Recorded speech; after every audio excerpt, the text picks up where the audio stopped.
salamat sa mapagpalang pagmamahal. Welcome to our 365 daily devotion. Ako po si Alexander Gomez from Batch 3 at ang topic po na tatalakayin natin ngayon ay Continuity, Legacy of Faith Through Generation.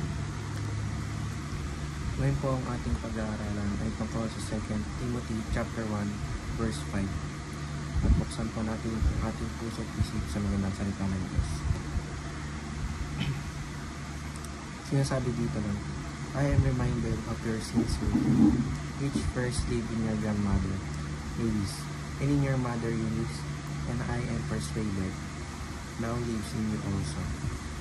Or sa Tagalog, hindi ko nalilimutan ang tapat ng pananampalataya na naunang tinaglay ng iyong lolang na si Loida at ni Eunice na iyong ina. Natitiyak po na sa iyo rin ang pananampalataya nito. Sinasabi ng verse na ang faith daw ay ang pinakamahalagang bagay na may pamamana natin sa future generation.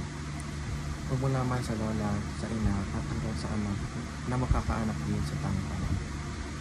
Ang greatest legacy na may iwan mo sa pamilya mo ay ang pananampalataya nila si Christ.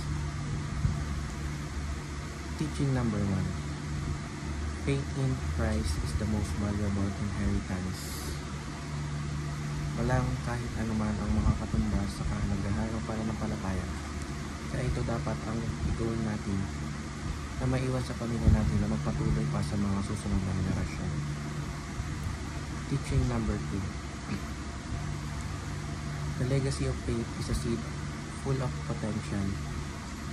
Parang buto ang pananampalataya na kapag tinanim mo ay maaaring magbunga ng isang halaman hanggang sa maging puno, hanggang sa maging kagubatan, at nagsisimbolo ito sa kung gaano pwede lumago ang pananampalataya kapag itinanim mo ito sa pamilya mo. Teaching number 3. How we shape our family culture shapes the future. Kung ano ang yung mga nakasanayan natin ngayon ay yun ang magdidikta at mga kasanayan din ng anak natin in the future.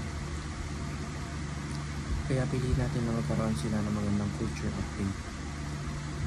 Application number 1. Live out the faith, live an inheritance. Iwan natin ang pananampalataya bilang isang pamana dahil hindi lamang nito mababago ang pamilya, ngunit may potential itong mabago ang mundo. Application number 2. Disciple a child, influence a generation.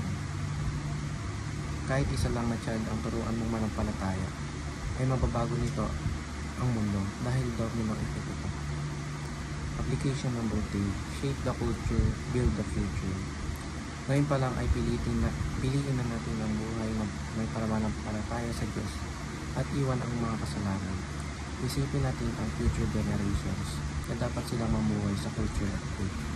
Yun lamang po ang aking devotion. Maraming salamat.